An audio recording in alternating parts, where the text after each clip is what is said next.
Coming up on Midco Sports tonight, all 4 of our FCS teams notched wins this weekend. We'll bring you highlights, stats, and analysis for each of the games. Then we send it up to Grand Forks to recap UND Hockey's NCHC opening weekend at Colorado College and hear from head coach Brad Berry. And finally, Jody Norstead gets us up to speed on the high school football happenings in North Dakota. All of that plus much more, Midco Sports Tonight kicks off right now. Hello and happy Monday, everyone. I'm Kelly Stewart, and this is Midco Sports Tonight. Well, it was an exciting weekend for the Division I schools in the Dakotas as all 4 football teams recorded a win on Saturday, and pretty convincing ones at that. So we'll start with our South Dakota schools. SDSU was in Macomb, Illinois to take on the Leathernecks of Western Illinois. South Dakota State's opening drive, 6 plays, 75 yards, and Taryn Christian goes to Marquise Lewis for the touchdown. Jacks out to a 7-0 lead less than 3 minutes into the game in this one. The one mistake Taryn Christian made all day was this, picked off by Quentin Moon, and that would lead to a Western Illinois touchdown. And the Leathernecks end up taking a 10-7 lead. Second quarter now, Taryn Christian make up for his mistake, connects with Jake Winicky, one of his favorite targets inside the Western Illinois 15-yard line. He's brought down there, but then watch this catch a little bit later. Winicky on the fade, gets a foot down for the touchdown. We'll take another look at this. Jackrabbits back in the lead, 17-10 after that catch by Winicky. But then Steve McShane for Western Illinois runs by or around literally about every SDSU defender. He would go 39 yards, and that ties the game at 17. South Dakota State one more drive before the half. They convert on 4th and 2 on the run by Taryn Christian, and then another fade to guess who? Jake Winicky. Another touchdown, and the Jacks take a 24-17 lead at the half. Heading to the second half, third quarter, Jacks on 3rd and 15. Christian out of the end zone, finds Winicky coming back. He goes 17 yards to get the first down, but same drive, Christian to Marquise Lewis, and watch his feet on the sideline right here. Stays inbounds all the way down the sideline, 46 yards for the score. Jacks start to pull away. They lead 31-17. And Western Illinois had only turned the ball over 5 times in 7 games coming into this one, but after the catch, Jordan Brown strips it out for the Jacks, and Christian Roseboom jumps on it. 10 tackles, a fumble recovery, and an interception in the game for Roseboom. Offense back to work right here. Another third down conversion, a one-handed grab by Winicky for the first down. And that would lead to this, a touchdown run by Mikey Daniel. 8 TDs now in 8 games for Daniel. The Jacks lead 38-17. SDSU would outscore Western 21-0 in the third quarter. Christian to Dallas Goddard. 8 catches in the game for Goddard.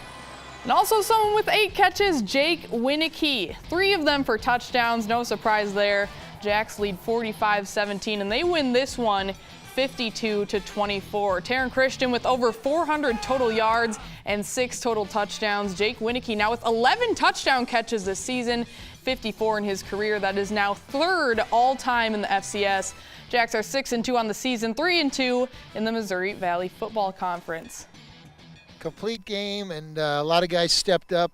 A lot of guys made some plays that when they're called on. Really proud of this football team to go on the road. Missouri Valley has some travel frustrations and come down here and put it all behind you and play a great game. Yeah, we just had a lot of confidence the last few weeks. We didn't really start off Valley play like we wanted to, and we knew we had a chip on our shoulder to come out and play well, because sometimes the defense was putting us in good spots to be successful, and we just weren't capitalizing. So we just put an emphasis on doing what we can do, controlling what we can control, and just going out and busting our butt every play. It was just good to get back, having all 3 of the units playing well and defense playing well. We gave up a couple big plays, which we need to take care of, but yeah, it was good to just get our confidence back on defense. Back in South Dakota now, the 6th-ranked Coyotes look to rebound from their first loss, welcoming Southern Illinois to the Dome. Tough start for USD. First possession of the game, quarterback Chris Strevler goes down with a shoulder injury. He would not return to the game, but the good news is he's expected to make a quick recovery. With Strevler out, on comes Austin Simmons, and he makes an immediate impact, finds Brett Sampson to cap off the first of back-to-back scoring drives. Coyotes led 14-0 after one. Second quarter now, the defense making some plays. Ben Garlock recovers the Cameron Walter fumble and takes it into SIU territory. That was the second straight Saluki drive that ended with a turnover. South Dakota was unable to cash in on the first, but no such problem this time. Beautiful pitch and catch from Simmons to Alonje Brooks. Take another look at this one. That is the 4th touchdown of the year for Brooks. Give the Coyotes a 21-zip halftime lead. The defense took over from there. Third quarter, SIU threatening. Andrew Gray picks off Tanner Hearn, and he takes it all the way to the house. A school record 97 yards for the touchdown, which was USD's first pick six since 2013.